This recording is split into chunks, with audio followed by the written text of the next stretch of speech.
And Amy Lee joins me now. Amy, Vera Baird claims there's a link between benefit cuts and shoplifting. So what ideas does she have to tackle the problem? Well, the first thing here, Jeff, to make clear is that Vera Baird wanted to say today, really, that she's not excusing shoplifting or turning a blind eye to the problem which can blight certain areas of our communities. But what she's saying is now they've identified this problem, she wants to nip it in the bud as soon as possible, really. And one way that she wants to do that is to advise frontline police officers to kind of catch those people early who are shoplifting and offer them advice. It might be something as simple as maybe making an appointment with your local Citizens Advice Bureau, for example, or perhaps approaching a probation officer if that's a service you're working with, or a local GP about maybe getting some vouchers, for example, to head to your local food bank, as you said in the report there. So really it's about understanding the causes of crime and trying to get in there early before it blights communities even further. Good stuff, Amy. Thanks for coming in. Hello, I'm Amy Lee with the latest from Look North. 2 people have been found dead on a fishing boat moored in Whitby Harbour. Police say the deaths on the trawler are unexplained but not suspicious. Now, it's known for its wet weather, but West Cumbria's water supplies could run short by 2020. A £300 million pipeline from Thirlmere Reservoir is being considered. Tomorrow's weather: a mix of bright spells and scattered showers, some heavy, brisk southerly winds with afternoon highs. Some days I can just sit in my house and cry all day, but other days just plod on, have to. Lonely, lost and raising her daughter as a single parent, Joni doesn't want to be identified for fear of being stigmatised. But she's not bereaved or widowed. Her partner is in prison. Run Geordie Run says he's looking forward to the weekend already, when he'll have his much talked about feet treated for the first time since arriving back home. Well, the office environment here is perhaps a little bit different to the one that Mark has been used to while running across Australia. But this is where he'll be spending the foreseeable future, at least, back at his desk and working hard, resting his feet though, of course. And the good news is that the money he's raised has now totalled over £50,000. Amy Lee, BBC Look North in Gosforth. Well, one of the main concerns for rescuers last night was not only the cold, the wind and the dark, but also the position of the car, which was round about here, and the advancing tide, which meant that water was lapping around the car. Dave Bell, a captain with the Tynemouth Volunteer Life Brigade, was there, helped by the police, the fire brigade and paramedics.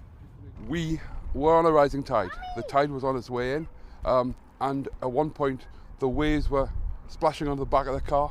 Obviously, we are also in a situation in this location where the tide can run around behind us, so we have to ensure that the rescuers were kept safe. Tenerife, Dubai and Spain are some of the most popular routes. The warmer temperatures and sunny skies may well have something to do with that. What was it about Tenerife that made you want to leave the lovely northeast for Christmas? Well, it's lovely there, isn't it? You know, a nice weather and what have you. Well, Christmas isn't just about people who are wanting to escape to warmer, sunnier climates, and let's face it, who can blame them? It's also about people who are heading back home here to the northeast and home abroad to visit family and friends. This month marks the start of the skiing season too. The Swiss Alps is a favourite festive destination. Yeah, we're heading to Geneva to go skiing.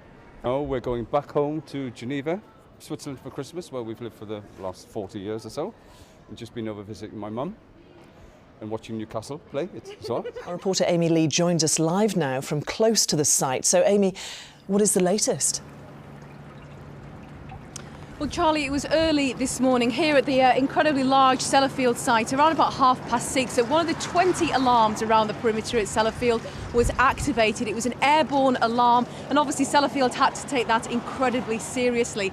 The first thing was to tell non-essential workers not to come into work basically today. There's around about 10,000, over 10,000 people that work here.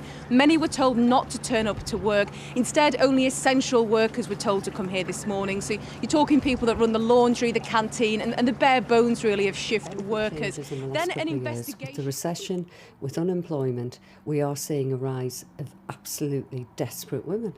And from all backgrounds, this isn't just about women who've never worked, it's not just about young women, it's about women who may well be working.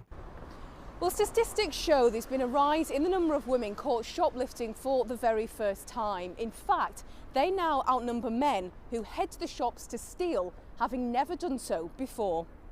Over the past 2 years, figures for the number of first-time shoplifters show 44% are women, compared to 26% who were men. The most common stolen item was alcohol at 19%, followed by meat, poultry and fish at 11%. Toiletries and clothing totalled 18%. It was Thursday night at nearly 11:15 when Janice Hall was last seen here in the village of Catton. Close to the town of Hexham, the 65-year-old was an avid walker who loved exploring the great outdoors of the Northumberland countryside. Well, searches are continuing for 65-year-old Janice Hall in the village of Catton and in the surrounding area behind me as well, where she was known to walk extensively. Police are urging anyone who might have seen her to get in touch. Mark left the competition last weekend, but will take part in the Strictly Tour next year after a good old rest. And it's a good job for a man who's a fan of fake tan. This is my natural colour, yeah. I wanted to be spray tanned and, you know, sequined up, nice tight trousers, yeah. Lovely jazz shoes. No, not really. I'll make do with this and have a fantastic day. Amy Lee, BBC Look North, Middlesbrough.